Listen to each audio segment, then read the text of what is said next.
Pak Alex, Pak Thomas, pada malam hari ini kita bersama-sama akan berbincang-bincang mengenai masa kecil Bunda Maria. Bapak Ibu, kita punya anak bahkan. Izinkan saya bertanya, Bapak Ibu pernah nggak cerita mengenai masa kecil atau masa muda Bapak Ibu kepada anak-anak pada pernah nggak Suka, cerita begitu? suka. Nah, Suka ya, pernah. betul. Nah, demikian pula kita. Kita akan mencoba masa kecil dari Bunda Maria. Sayangnya di kitab suci tidak ada. Nggak ada cerita ya. Mm-mm. Betul. Yang ada tunangan dengan Yusuf ya, Yusuf. Santo Yusuf. Betul. Nah, gimana masa kecilnya ya? Kita bertemu itu maha baik. Dia juga mewahyukan kepada orang-orang tertentu.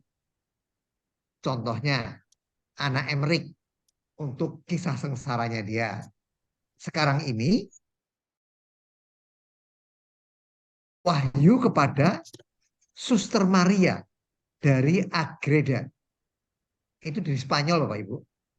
Jadi, Suster Maria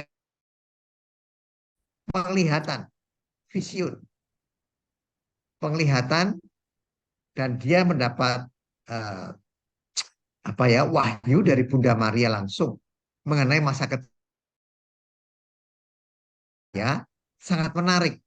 Kenapa? Karena ada periode kosong sejak lahir sampai bertunangan itu bagaimana sih? Kemudian bertunangan kita dapat beberapa informasi sampai di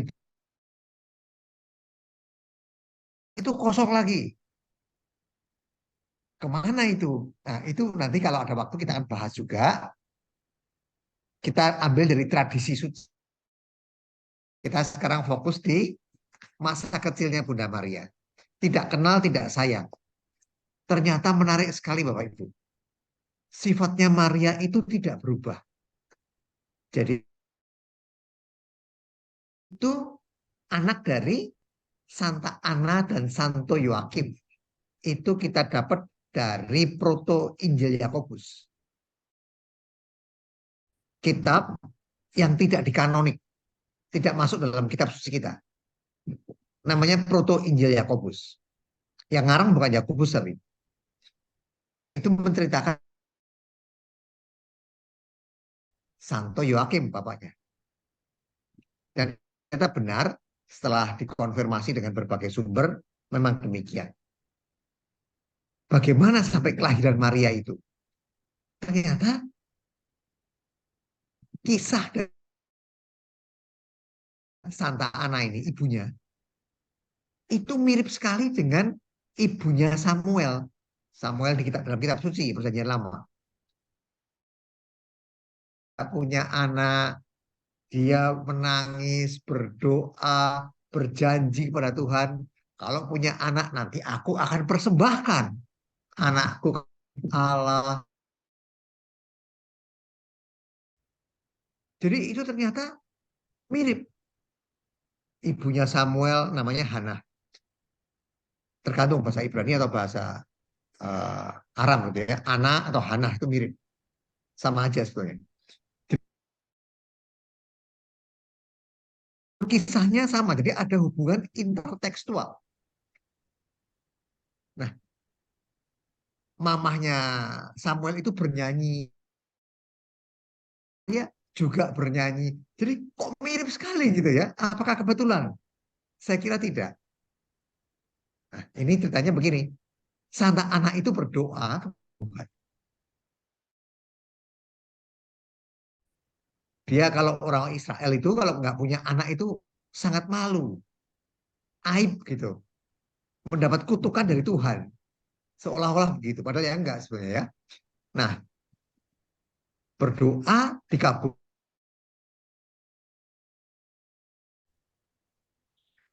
mengatakan pada dia, kamu akan mengandung.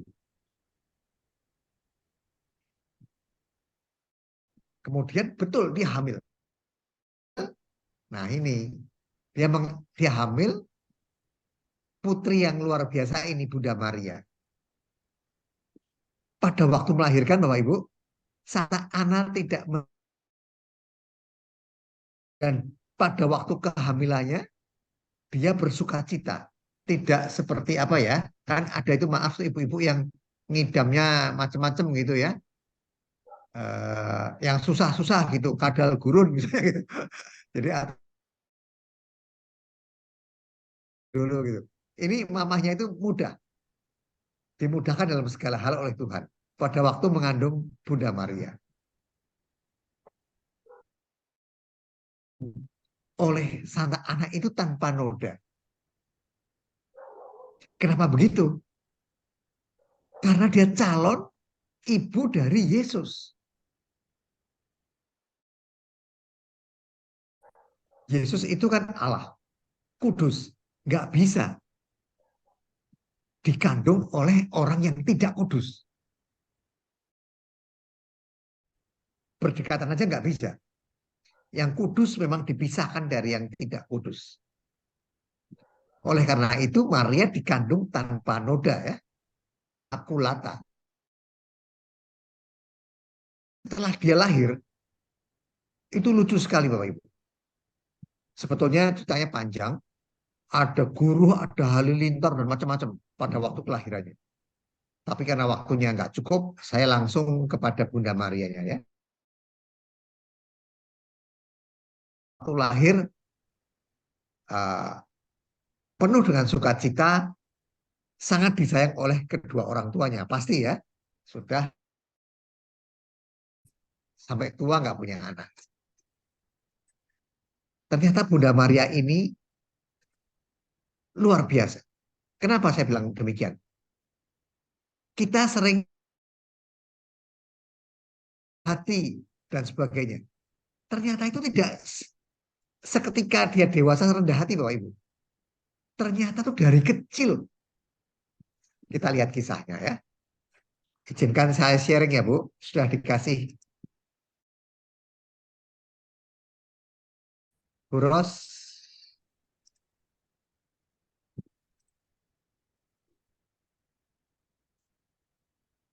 Apakah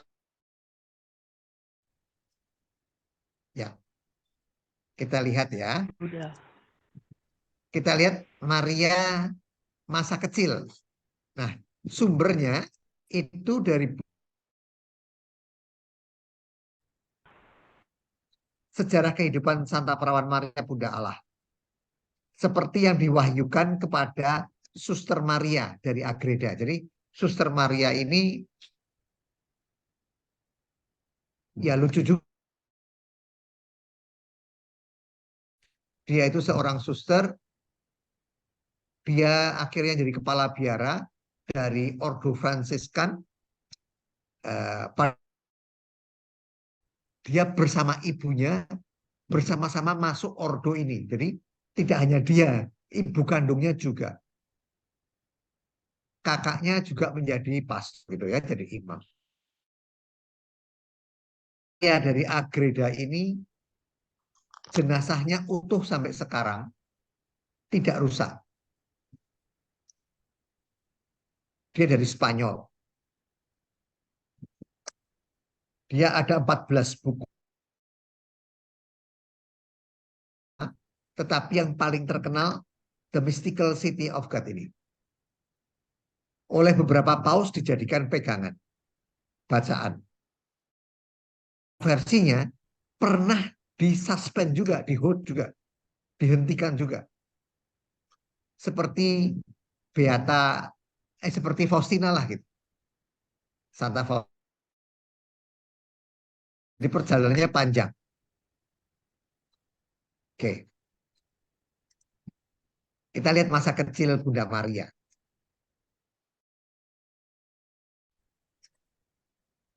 Pada waktu dia lahir sampai umur 1,5 tahun kurang lebih Bapak Ibu. Itu seperti bayi biasa.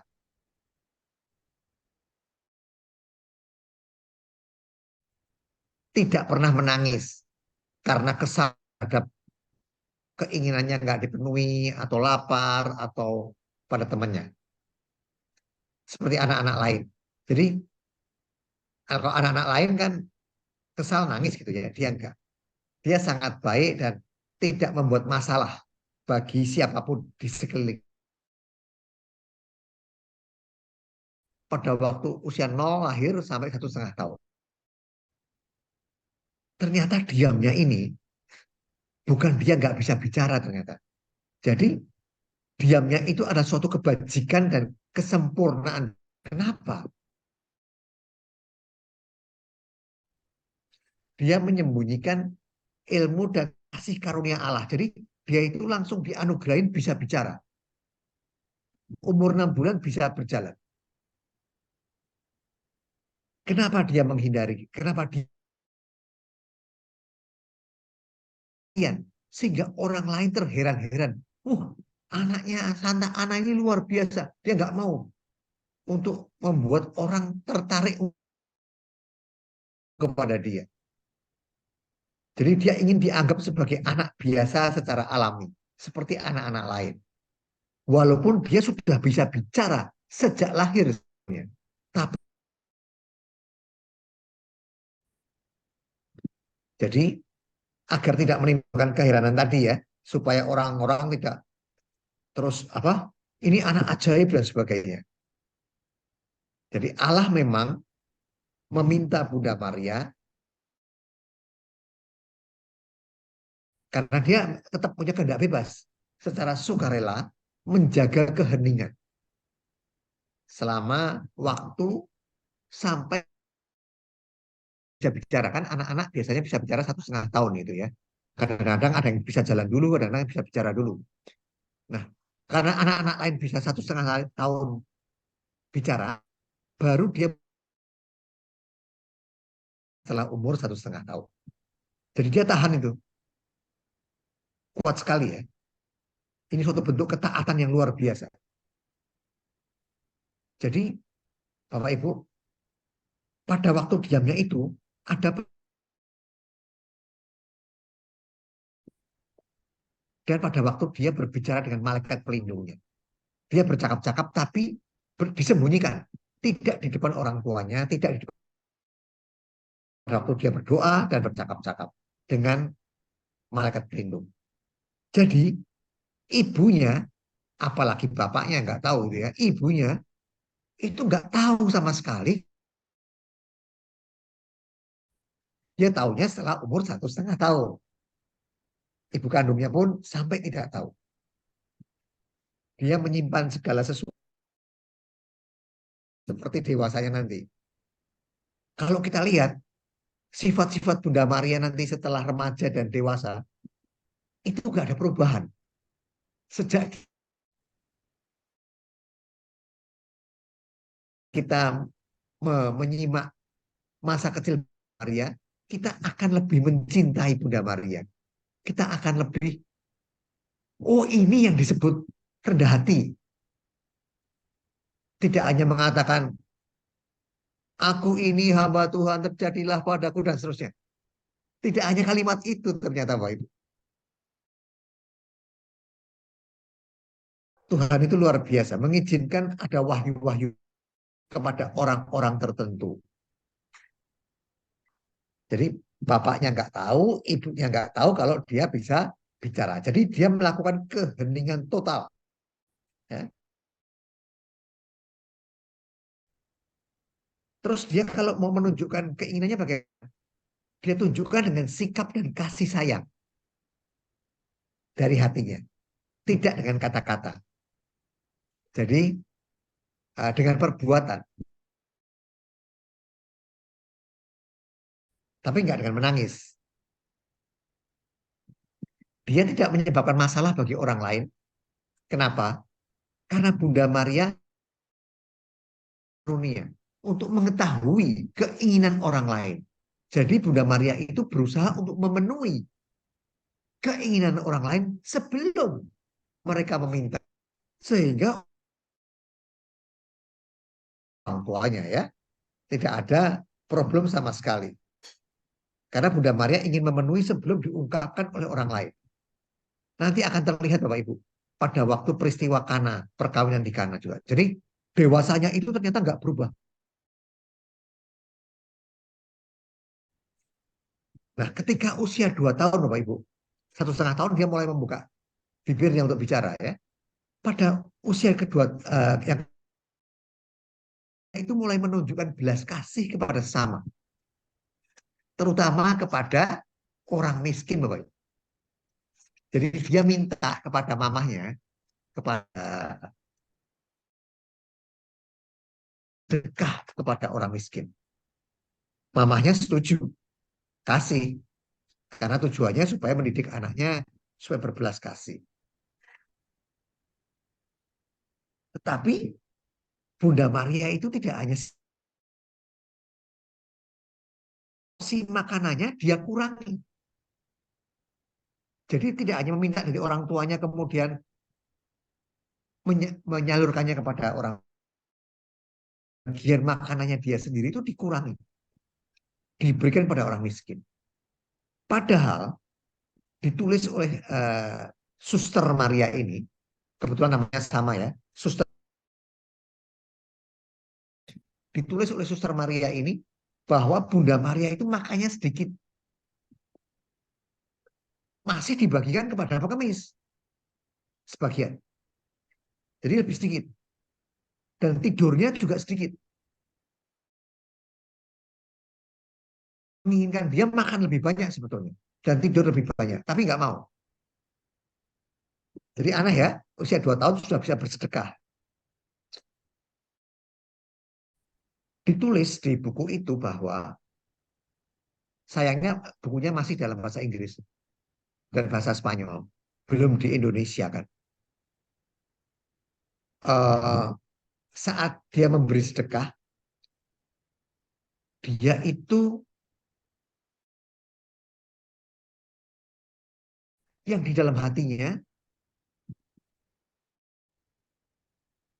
dia merasakan orang miskin ini berhak untuk mendapatkan sedekah. Jadi berhak gitu ya, hak. Jika engkau memberi makan, memberi tumpangan, memberi memberi minum dan sebagainya, itu engkau memberikan kepada saudaraku yang termiskin, engkau memberikannya kepada aku. Nah ini yang dilakukan oleh Bunda Maria. Dia melakukan hal itu.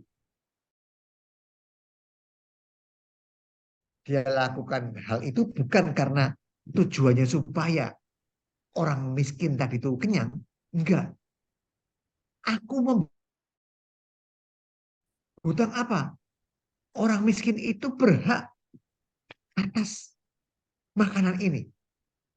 Dan apa yang aku miliki tanpa aku. Pakaian kan enggak cuma satu. Pasti seperti Bapak Ibu sendiri kan. Pakaian anak bisa berapa banyak. Mahal-mahal lagi ya kan. Enggak cukup beli di mall biasa gitu ya. Atau di Mangga Dua. Pasti Oskos, Bigos. Ya zaman waktu itu nggak ada yang begitu. Tapi maksudnya pasti berlebihan karena anak tunggal. Sepatu mungkin lebih dari satu pasang kan. Aku memiliki ini ya. Uh, jadi aku membayar hutang ini. Jadi bukan sebagai suatu kelebihanku aku ini baik, tapi sekedar membayar hutang. Sedekah, beramal. Aku ini bayar hutang, bukan suatu perbuatan baik sama sekali. Bapak Ibu, ada yang aneh dalam memberi itu. Setelah Bunda Maria memberi, Bapak Ibu, dia mencium tangannya si fakir miskin itu. Dan kalau nggak dilihat orang lain, dia kaki si orang miskin tadi itu.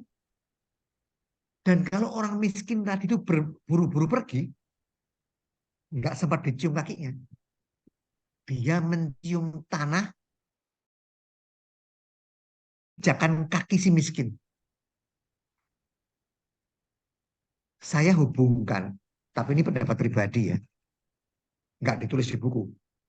Saya hubungkan dengan Paus Yohanes Paulus kedua. Setiap pasti dia mencium tanah. Dan saya baca bahwa Yohanes Paulus kedua itu sangat mencintai Bunda Maria. Luar biasa. Mungkin terinspirasi dari sini. Mungkin, tapi ini pendapat pribadi. Jadi Bunda Maria ini mencium jejak kaki. Kurang beruntung itu.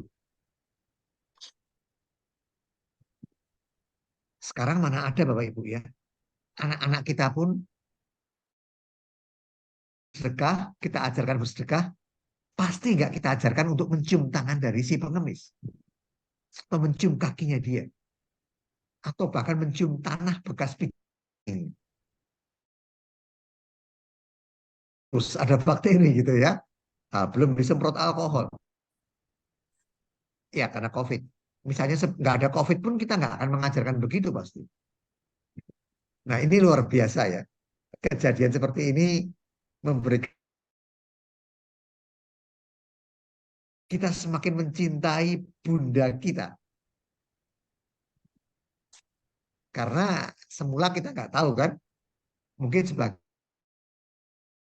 teman yang belum membaca nggak tahu gitu. Jadi saya pun sebelum membaca juga nggak tahu. Jadi setelah membaca, wah,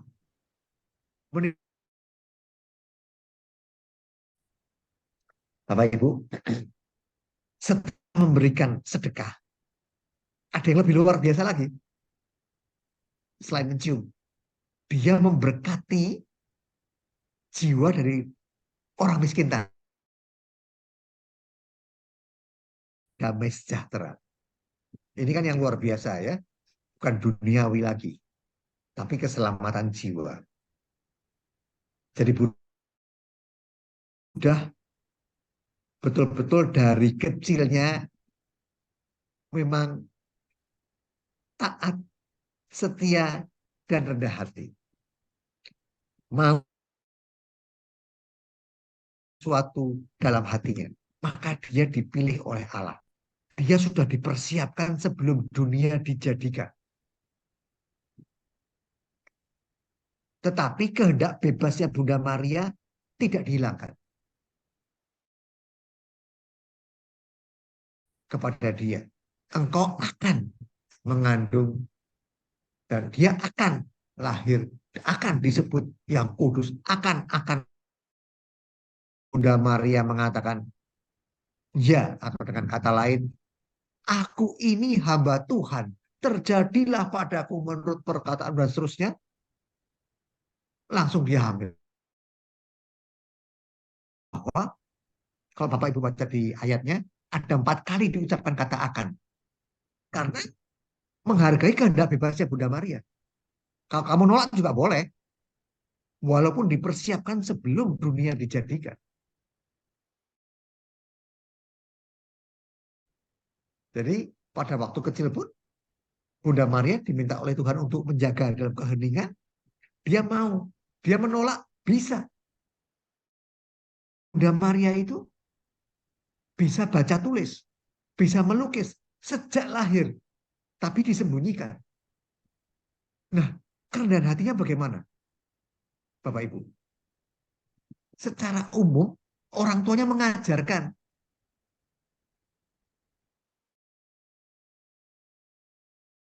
Alfa, Yalet, aduh saya nggak hafal ada 20 Ibrani. Orang tuanya mengajarkan, dia mau diajarkan.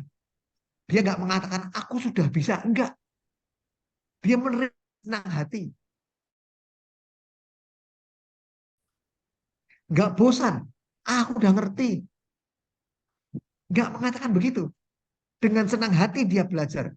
Dia mau diajarin oleh siapapun di luar orang tuanya. Sedemikian rendah hatinya.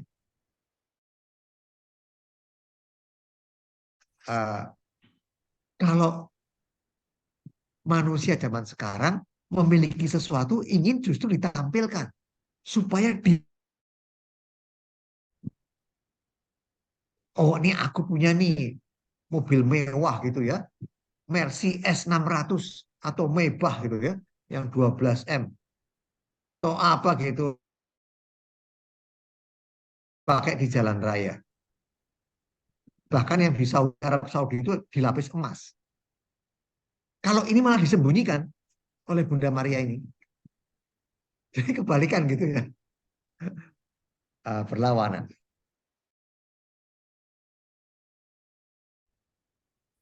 Kita lanjutkan. Jadi Bunda Maria dengan sukarela mau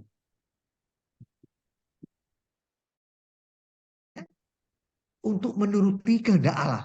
Karena kehendak bebas bisa menuruti kehendak Allah, bisa untuk menuruti kehendak setan. Dia pakai kehendak bebasnya untuk menuruti kehendak Allah sejak kecil. Jadi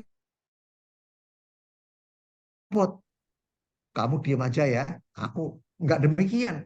Nah, kalau demikian nggak usah dikasih kemampuan itu dong. Seperti anak lain aja nggak bisa ngomong.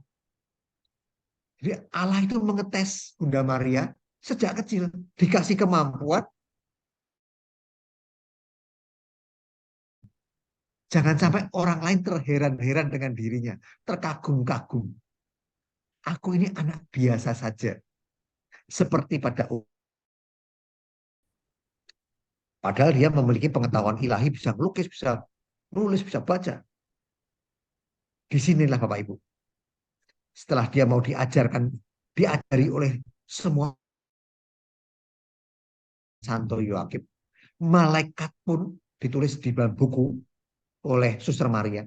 Malaikat pun dipenuhi pada kebijaksanaan yang luar biasa dari Bunda Maria. Ya, karena dengan sukarela mau mendengarkan ajaran semua orang. Nah, tadi kan 2 tahun mulai mulai tergerak oleh belas kasih. Tapi kan dijanjikan, janji pada Tuhan, pada Allah. Setelah 3 tahun akan dipersembahkan. Ini terjadi galau, gundah mamahnya ini dan papahnya, terutama mamahnya. Mengeluh, mengeluh. Aduh, aku sudah sampai tua berpuluh-puluh tahun kepengen punya anak. Sekarang dikabulkan. Cuma dikasih waktu 3 tahun. Aku harus dia berpisah. Ya wajar ya Bapak Ibu. Kalau kita sebagai orang tuanya begitu, terlebih ibunya yang mengandung. Saya sebagai ayahnya aja juga begitu pasti. Walaupun nggak mengandung. Pasti juga, aduh, kok pendek sekali. Apalagi anaknya luar biasa begitu ya. Dan ada satu anugerah Allah serta keluarganya, Santo Yoakim dan Santa Ana, untuk memperlakukan Bunda Maria itu dengan sangat hormat, Bapak Ibu. Walaupun itu ini calon ibu dari Tuhannya, nggak tahu. Tetapi diberi seperti apa ya? Seperti wahyu begitu ya, untuk memperlakukan atau sabda pengetahuan gitu. Sampai ditulis dia telanjang itu hanya pada waktu lahir. Jadi demikian dia sering diciumin oleh banyak orang ya. Kalau bayi kan sering diciumin ya Bapak Ibu. Bayi-bayi sekarang kalau menggemaskan juga pasti diciumin gitu kan. Tapi perasaan tidak murni. Karena hanya gemas doang dari mungkin tantenya, omnya, atau tetangganya gitu. Karena lucu, mungil gitu ya. Oke,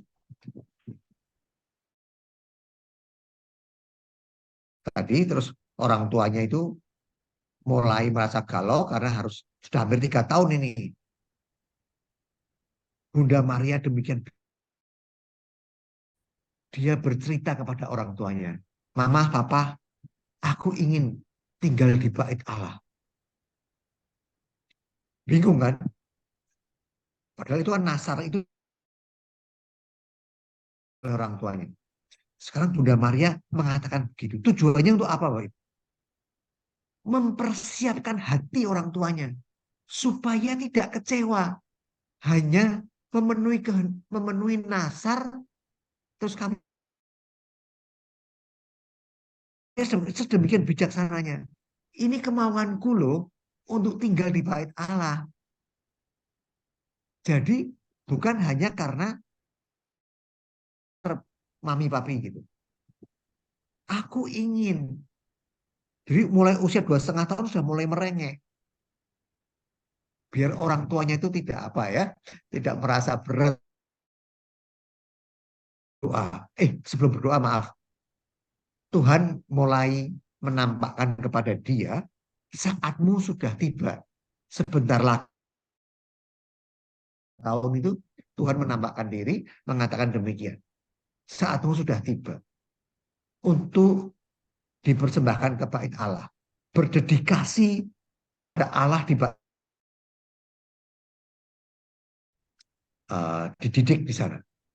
Yang mendidik itu Nabi Hana. Masih ingat ya? Di bait Allah ada Simeon yang mengatakan, kelak suatu pedang akan menembus jiwamu, bla bla bla.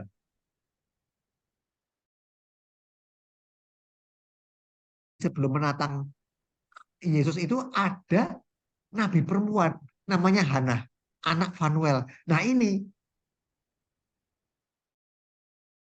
oleh si Nabi Hana, anak Fanuel ini di bait Allah. Nabi Hana ini seorang perempuan janda, sudah tua, bekerja, berpuasa, dan itu gurunya Bunda Maria. Pada waktu dia 3 tahun persembahkan di bait Allah, sampai dia nanti bertunangan dengan Santo Yosef. Kurang lebih umur 13,5 tahun. Bertunangannya. Tunangan. Oke.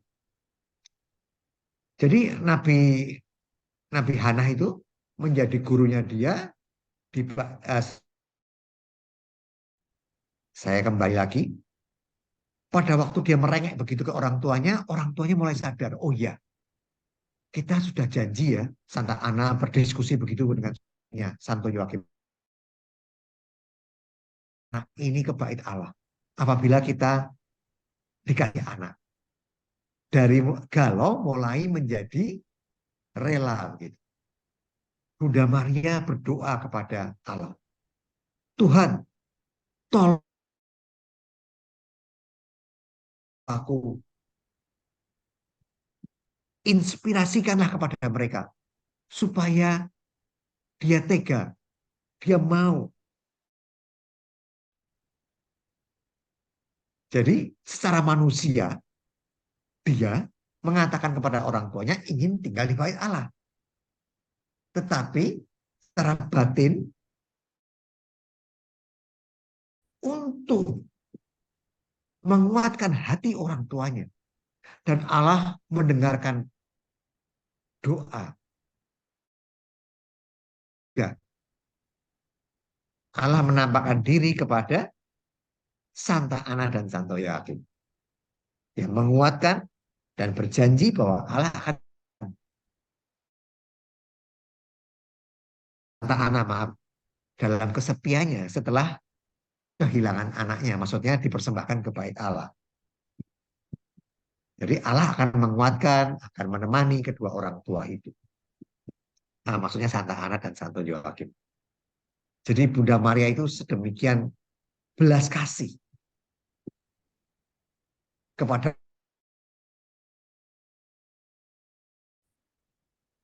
terutama kepada fakir. Misalnya Yesus,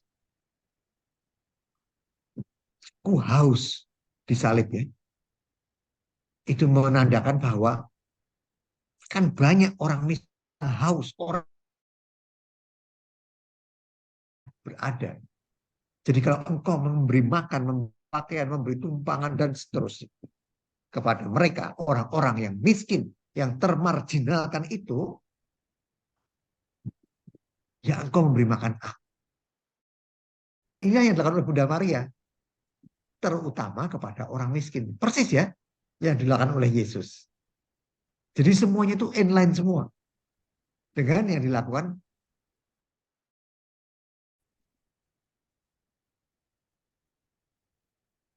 Nanti kita lihat. Bunda Maria itu murid pertamanya Yesus. Oke, jadi bait Allah. Ketiga, dia dibawa oleh orang tuanya, diserahkan pada imam-imam di bait Allah. Bunda Maria ini. Dan Bunda Maria tidak sedih. Tidak menangis. Dia menari. Yakobus. Karena di penuturan wahyu kepada Suster Maria dari Agreda tidak dicantumkan. Tapi saya kombinasikan dari sumber lain. Bunda Maria menari. Dengan menggoyang-goyangkan kakinya. Orang tuanya meletakkan di kaki tangga. Bunda Maria ke atas. Sebetulnya ini pemenuhan nubuat. Malaikat dari surga akan turun naik. Mendampingi. Nah ini. Mendampingi Bunda Maria. Tapi nggak dicantumkan. Mendampingi Bunda Maria naik ke tangga itu tadi. Seperti rumah-rumah zaman sekarang yang menghindari banjir itu kan. Ada tangganya dari jalan raya kan tinggi gitu ya. Nah di bait Allah juga demikian. Enggak. Karena nggak boleh. Hanya para imam yang di atas. Karena dibagi ruangnya menjadi ruang kudus, kemudian ada tirai, dan ruang maha kudus. Dia menari dengan senang hati, kemudian ditinggal oleh orang tuanya. Nah, ini Bapak Ibu, sekilas cerita Bunda Maria pada masa kecil Bunda Maria Bundaku. Saya akan menghubungkan nanti dengan ya. Jadi supaya kita dapat gambaran, ini masa kecilnya Bunda Maria sampai umur 13 tahun, 13 setengah, dididik di bait Allah oleh Nabi Hana, anak Fanuel, yang nanti pada waktu Yesus membawa Yesus ke bait Allah, lagi dengan Nabi Hana itu yang mendidik dirinya. Dan ketemu lagi dengan Simeon tua. Yang pada itu masih muda. Didiknya Bunda Maria. Jadi kayak reuni lah gitu ya. Pada waktu kecil mereka bersama Bunda Maria dalam benak saya tidak hanya sebagai guru ya. Karena dari umur 3 tahun sampai 13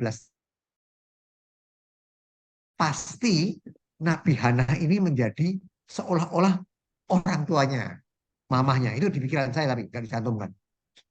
Demikian tanda petik seolah-olah sebagai ayahnya. Ayahnya dari Bunda Maria. Karena Roh Kudus turun di atas kepala Nabi Simeon itu. Kamu nggak ngerti sebelum ketemu. Orang-orang suci inilah yang ada di sekeliling Bunda Maria. Di bait Allah. Dan ketemu lagi nanti pada waktu Bunda Maria mempersembahkan Yesus. Oke. Dengan Bunda Maria menjadi Bunda kita. Tadi kan sudah ada bertunangan dengan Santo Yosef, Malaikat Gabriel datang, nanti Bapak Ibu baca sendiri, ada 4 kata akan. Kamu akan mengandung. Nah, terus Maria mengatakan, aku ini hamba Tuhan, langsung diambil. Detik itu juga. Akan-akannya hilang semua, terpenuhi sekarang. Bukti kehendak bebasnya dipakai kan, tidak disunat, tidak dibuang oleh Allah. akan di sini Maria bukan robot, dia mau diam, menyembunyikan kehebatannya, itu murni karena kerendahan hatinya. Menyimpan segala sesuatu di dalam hatinya. Itu yang di dalam kitab suci ya. Maksudnya ini masa kecilnya seperti itu juga. Oke, kita kembali ke Injil Yohanes.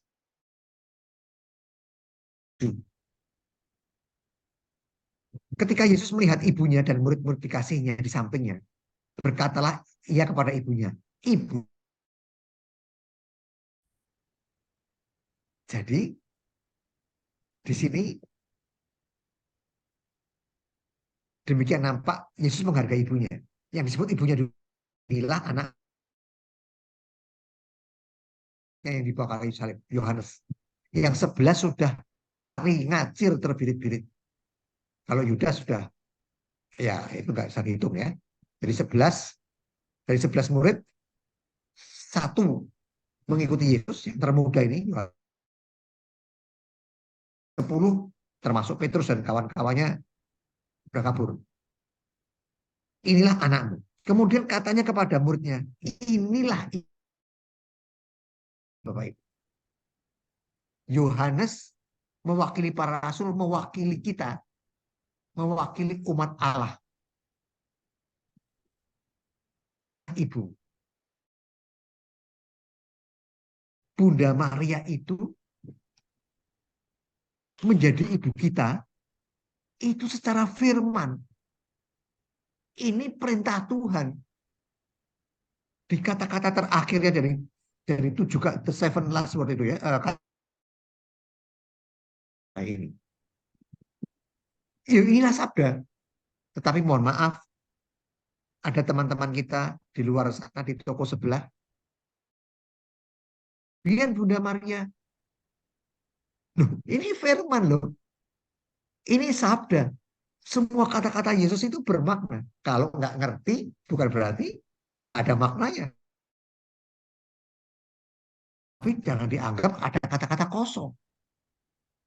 Itu Allah. Jadi inilah ibumu, ini adalah suatu perintah, suatu firman. Pertanyaannya kepada kita, sudah? Dan sejak saat itu murid itu menerima di dalam rumahnya. Ya, Bapak Ibu, kenapa kita menghormati Maria berlebihan? Enggak kita yang dari toko sebelah atau dari toko yang jauh di sana. Ada kata-kata sederhana, kalimat sederhana kita untuk menjawab mereka, Bapak Ibu. Kalau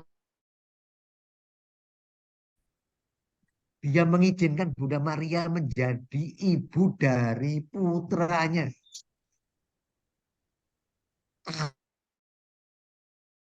Allah aja menghormati Bunda Maria. Allah Bapa. Itu satu. Ada 4 nih. Kedua, kita memberian. Inilah ibumu. Yang ketiga, kita mencontoh Rasul Yohanes. Sejak saat itu, murid itu, artinya kita ya, paling satu berarti Yohanes doang. Makanya harusnya murid itu. Artinya melibatkan kita. Dan sejak saat itu murid itu menerima Bunda Maria. Bapak Ibu. Pada tahun 41 Masehi sampai tahun 44 Herodes Agripa. Jadi bukan yang ngejar kanak-kanak itu. Bapaknya Herodes Agung, the Great Herod.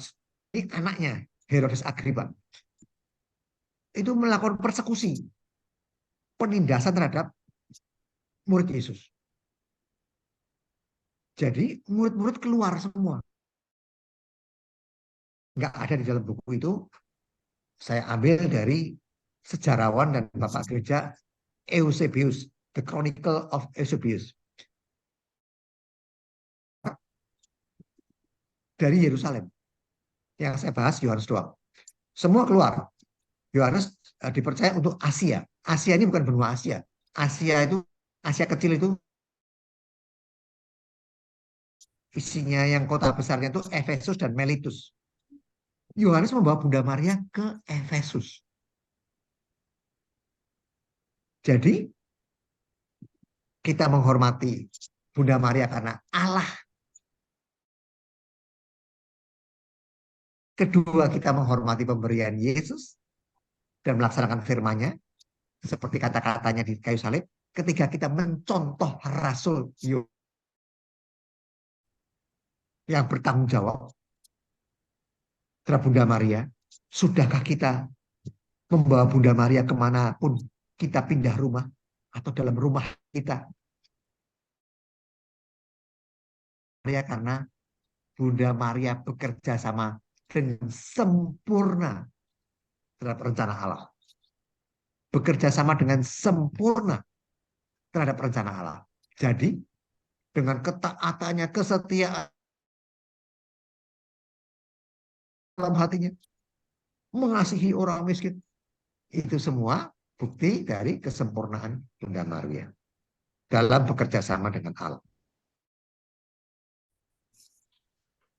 Ini Bunda Maria itu dilahirkan tanpa noda ya Bapak Ibu.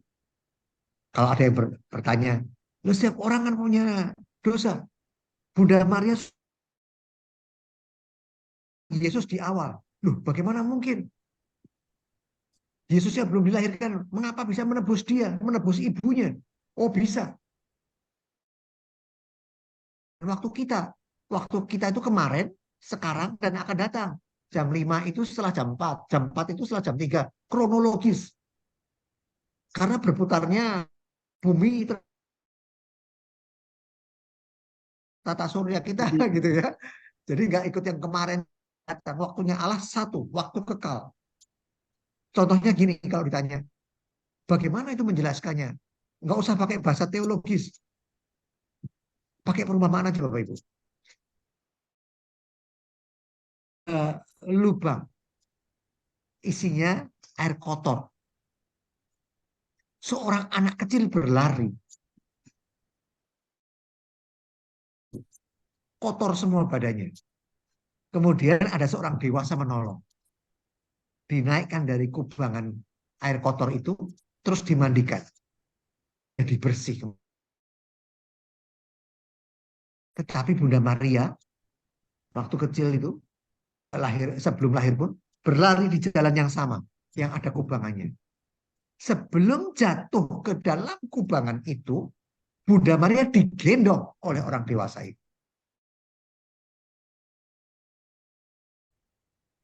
Tidak perlu dipermandikan, tidak perlu dibersihkan dari dosa asalnya. Karena nggak pernah jatuh. Rahmat. Jadi memang diberi rahmat oleh Allah untuk dikandung tanpa noda agar bisa menjadi Theotokos, Bunda Allah. Bagaimana mengandung Roh Kudus, mengandung Yesus yang kudus kalau dia nggak kudus? Nggak bisa. Karena yang tidak kudus, yang profan, yang duniawi dipisah. Janjian di perjanjian lama dibuat dengan presisi oleh Aleel dan wakilnya itu Aholiab. Nah itu dibuat oleh orang khusus dari kayu penaga janjian itu yang isinya 2 loh batu, tongkat Harun dan buli-buli berisi mana. Tanpa sengaja kepegang oleh Uza. Uza itu nama orang. Mati Uzanya.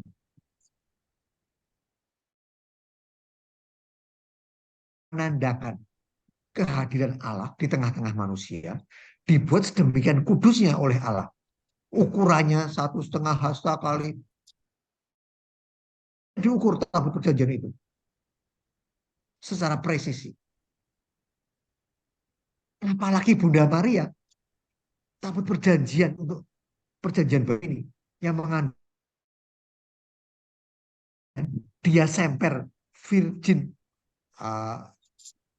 tetap perawan, tidak bersetubuh dengan Santo Yosef, karena ini bait Allah seperti tabu perjanjian itu di perjanjian lama. Dan Usa itu mati menyentuh tabut Allah itu, tabut perjanjian itu. Nah, tapi kita oke. Sejak saat itu muridnya ini membawa Bunda Maria kemana pergi. Bapak Ibu, kita beruntung sekali. Yesus memberikan dirinya sampai dia mati di kayu salib. Memberikan segala miliknya ya. Memberikan ibunya kepada kita. Betapa baiknya Yesus itu ya. Jadi firman ini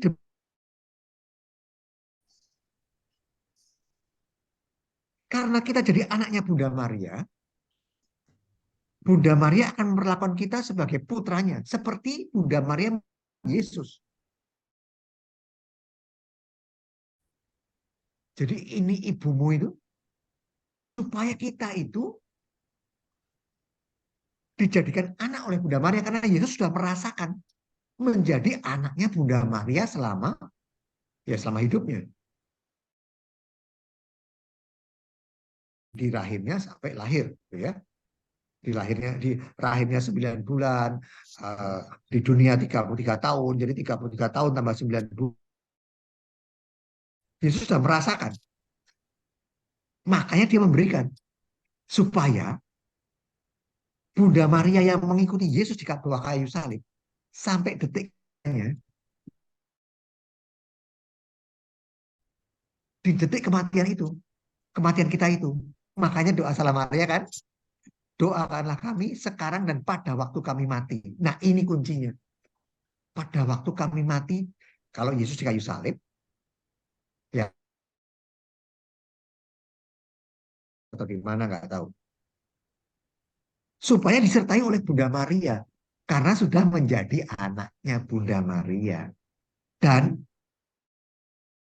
pada waktu Yesus diturunkan dari kayu salib, diterima oleh siapa? Bunda Maria. Patungnya terkenal sekali, Michelangelo itu. Patung Pieta. Begitu juga di saat kematian kita. Oleh Bunda Maria, dihantarkan oleh dia, dia mengiringi kita, menuntun kita menuju ke surga. Atau paling tidak ke api penyucian. Yang sungguh luar biasa baiknya terhadap kita. Supaya di kaki salib kita nanti, ya maksudnya di rumah, menunggu kita. Karena detik kematian itu saat yang paling krusial, paling berbahaya.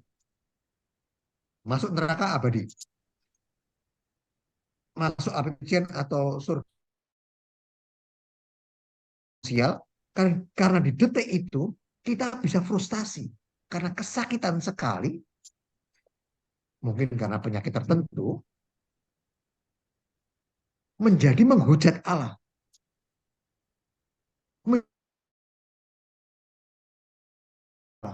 Aku kesakitan luar biasa. Sudah disuntik heroin, aku masih kesakitan.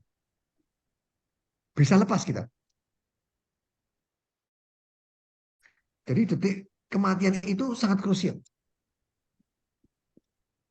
Masih ingat ya? Penjahat yang sebelah kanannya Yesus.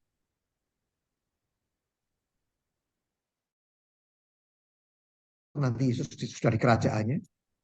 Maka jawabnya Yesus apa? Saat ini, hari ini juga. Maaf, bukan saat ini. Hari ini juga. Daus. Detik kematian itu penting sekali. Di dosa yang sedemikian besar pun bisa berubah. Menjadi masuk Firdaus. Nah ini kita. Sekarang ini kita berdoa dulu. Karena pada waktu itu sulit sekali berdoa. Kenapa? Bisa saja kita koma. Yang nggak bisa berdoa lah gitu kan. Bisa saja mati mendadak. Belum sempat lagi main sepak bola seperti teman saya kemarin umur sepak bola mati. Padahal sehat walafiat nggak pernah ada keluhan jantung. Ada yang bersepeda jatuh. Jadi sekarang masalahnya penyakit jantung tanpa keluhan gitu.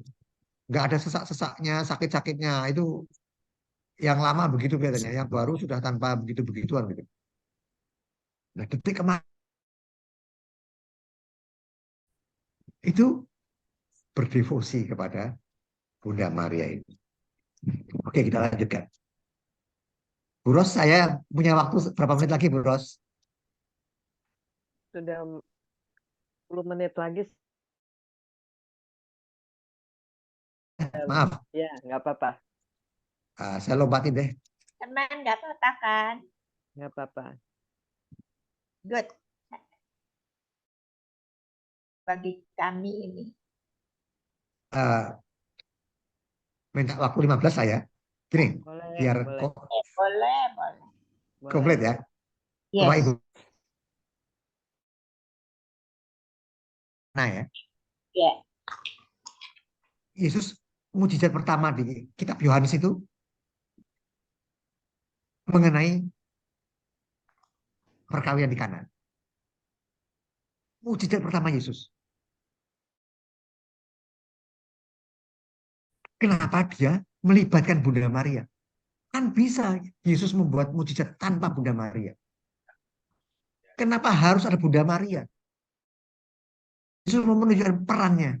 Ini loh manusia, peran ibuku bagi kamu.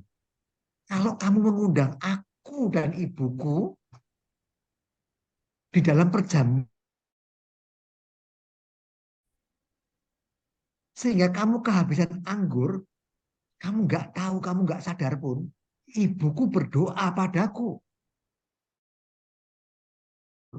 Dan jawab Yesus, mau apakah engkau daripadaku, ibu, saatku belum tiba. Tapi Bunda Maria itu murid Yesus pertama kali, Bapak Ibu. Dia hidup bersama Yesus. Dia tahu kehendak Yesus selama 30 tahun. Plus 9 bulan. Kemudian Yesus mewartakan, Bunda Maria nggak ikut gitu ya. Jadi Bunda Maria tahu persis kehendak Yesus. Sehingga dia berani mengatakan, mereka kehabisan anggur gitu ya. Bunda Maria, dan hanya satu-satunya perintah Bunda Maria pada kita. Satu kalimat ini yang sering orang lupakan. Apa yang dikatakan kepadamu itu. Nah ini. Jadi kebanyakan orang minta berdoa, novena, rosario, ziarah, mati raga, oh apa aja deh. Tapi nggak mau melakukan yang ini. Apa yang dikatakan. Ini yang kadang-kadang nggak fair ya kita ya. Jadi kan Yesus menyuruh tempat orang pelayan-pelayan itu pelayan berisi air tempat cuci kaki. Jadi airnya itu air tada hujan begitu. Mereka di luar rumah tempayan itu untuk sebagai tada hujan, penampung air hujan untuk, jadi sangat dulu, padahal waktu itu belum ada COVID. Yang mirip itu mirip COVID. Tapi jenis bakterinya beda. Cuci kaki dulu. Nah ini tempayannya ini ada 6. Diminta oleh Yesus. Disuruh isi air. Datang. Pesta perkawinan di sana itu lama Bapak Ibu. Kalau orang kaya itu 7 hari. Ada yang sebulan. Kalau orang miskin 3 hari. Nah hanya dia, karena anggur itu simbol di sana. Selain makanan ya. Tapi yang utama justru anggur. Jadi air di tempayan itu sudah kurang untuk mencuci kaki. Isilah tempayan itu dengan air. Kalau nggak diisi, apa mungkin? Kalau kosong gitu ya, apa mungkin Yesus mau ngubah jadi anggur? Ya bisa saja bisa. Tetapi Yesus meminta kerjasama dari kita. Seperti 5.000, 5.000 maaf, 5 roti dan 2 ikan. Jadi belum dihitung perempuan dan anak-anak dan seterusnya. Tapi ada partisipasi 5 roti dulu dan 2 ikan dari anak kecil itu. Setelah Filipus mengatakan ini ada seorang anak yang membawa, bukan bukan dari nol gitu langsung belum ada rotinya gitu. Yesus meminta kita, ya kamu ya menuruti kehendakku dong. Lakukan dong apa yang aku minta. Ah, ini poinnya. Saya kasih gambar supaya jelas. Di gambar ini ada berapa orang? 3 orang. Yesus, Maria, dan kita. Jadi, Yesus dan Maria dalam doa, tapi kita tidak melakukan firman-Nya, iya tempayannya nggak diisi dengan air. Masa Yesus yang suruh mengisi air atau Maria? Maria berdoa syafaat untuk kita, iya. Yesus mengabulkan, iya. Tapi dituang oleh kita, lakukan dulu. Oke, berikutnya. Ini BHF-nya Bapak Ibu. Tolong bacakan salah satu, mohon bantuannya. BHF 1414 dan BHF 1415. 14. Putriku, atas perintah Allah, aku menjadi ibumu dengan cara yang khusus dan istimewa. Ingin agar engkau pun secara istimewa menjadi anakku. BHF 1415. Aku ingin putriku yang sangat mau mengamalkan 3 keutamaan yang kuanggap paling berharga dan paling menyenangkan Allah. Kerendahan hati, dan sekali lagi kerendahan hati. Keutamaan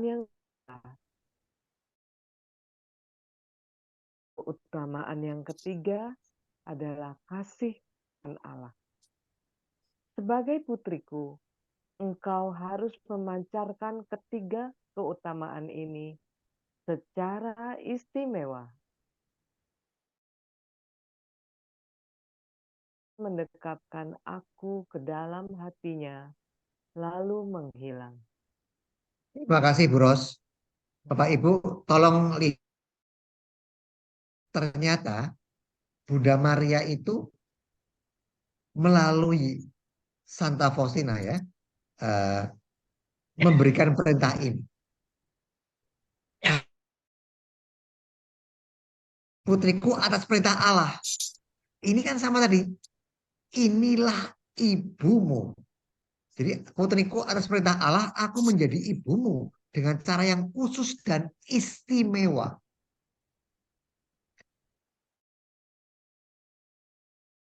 Anakku. Nah ini dari kedua belah pihak. Aku diutus oleh Allah menjadi ibumu secara istimewa dengan cara yang khusus. Dari itu ya. Tapi kamu juga harus istimewa menjadi putriku. Bagaimana caranya menjadi istimewa? Nah itu yang tadi 3 keutamaan itu. Pada waktu sejak dia lahir, sejak kecil. Ini relasinya ke situ Bapak Ibu. Yang pertama adalah kerendahan hati, kerendahan hati, dan kerendahan hati. Ini yang jadi Santo Agustinus anaknya Santa Monica itu mengatakan itu bersumber dari ini mungkin gitu kan, dari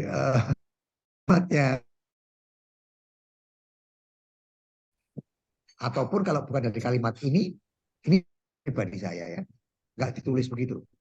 Mungkin Santo Agustinus melihat perilaku Bunda Maria pada waktu dia kecil sedemikian hatinya, maka kerendahan hati dan kerendahan hati. Kemudian kemurnian. Maka tadi saya katakan bahwa dikatakan Maria telanjang itu ya hanya pada dan pada waktu meninggal nanti. Maria meninggal ya Bapak Ibu, bukan diangkat hidup-hidup ke surga, enggak begitu. Meninggal duluan. Keutamaan yang ketiga adalah kasih akan Allah. Dia Seperti yang dikatakan Yesus, aku ada di mereka loh. Aku ada lemah, berbeban berat, terpinggirkan, termarginalkan. Nah, itu persis ya. Jadi nggak nato, no action talk one. Dia lakoni, dia jalani. Sejak sebuah refleksi Bapak Ibu, sudahkah aku menerima Maria sebagai ibuku? Sudah. Mungkin ini buat refleksi kita malam ini masing-masing dalam hati kita masing-masing. Terima kasih atas waktu Bapak Ibu. Mohon maaf saya mencuri waktu berapa menit ini lewat. Terima kasih. Terima kasih Pak. Loki, Terima kasih. Thank you banget. hal yang baru benar-benar. Benar-benar Kita belum semua. pernah dengar ini. Belum pernah setahu ini. Di Saya waktunya pelajaran ngepel. agama nggak ada juga. Aku pernah ikut seminar di Muslim tentang Maria, tapi nggak sedalam ini. Bahwa Maria masih bayi pun mereka tidak ada makanan, kemudian Bunda Maria hadir, masih baik tuh Bunda Maria. Kemudian entah dari mana makanan itu ada di meja.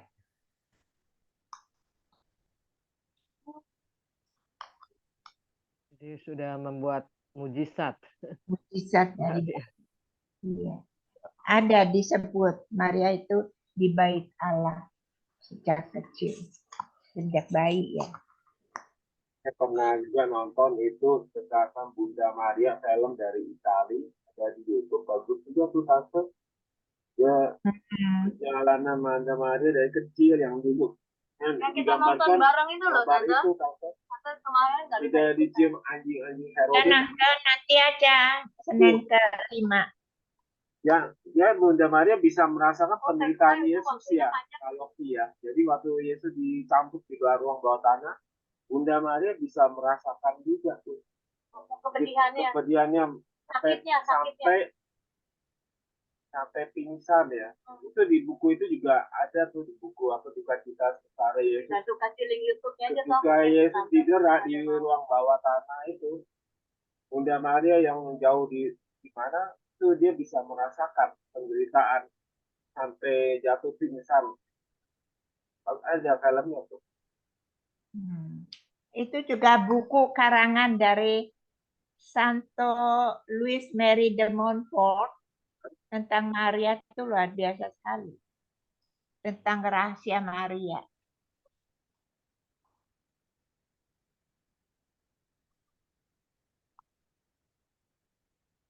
Baik, mungkin ada dari Bapak Ibu yang ingin ditanyakan. Bisa 1 atau 2 pertanyaan lagi atau mau sharing karena sudah malam ya. Ini bukunya bisa dapat di mana ya, Bro Loki? Saya dapatnya online Bu. Nanti saya kirim kalau berkenan. Tapi masih dalam Inggris atau Spanyol gitu. Nggak ngerti. Dikit. Agak susahnya itu bahasa teologis kadang-kadang kalau Oh iya. diterjemahkan itu sering nggak pas gitu. Nyari-nyarinya susah. Kalimat yang pas itu susah gitu. Berat.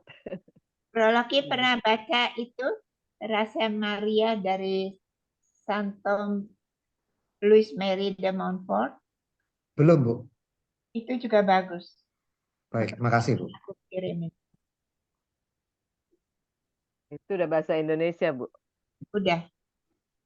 Apa? Louis Mary de Santo Louis Mary de Montfort. Sangat-sangat devosi kepada Bunda Maria. Nanya sedang aku ikuti itu, tapi udah 2 minggu aku absen. Ziarah Totus Tuus itu menerangin tentang Maria.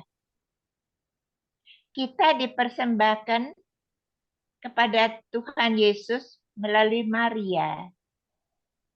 Jadi pertemuan 33 kali. Kenapa? Karena Tuhan Yesus bersama Bunda Maria 33 tahun.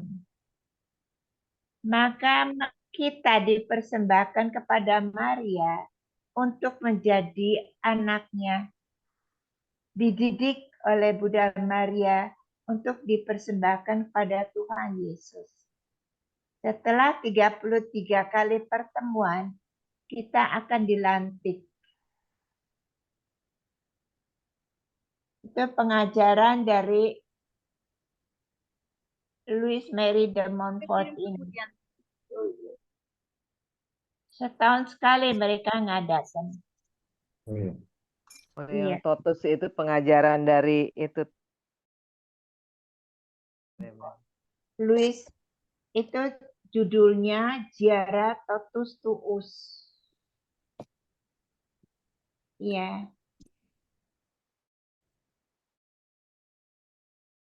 Banget. Cumanya 2 jam. Habis itu kita masuk ke Zoom kita. Sedikit Berat. lagi Iya, salah. duduk 4 jam. Ya, baik. Mungkin nanti kalau ada thank waktu bisa ini lagi ya.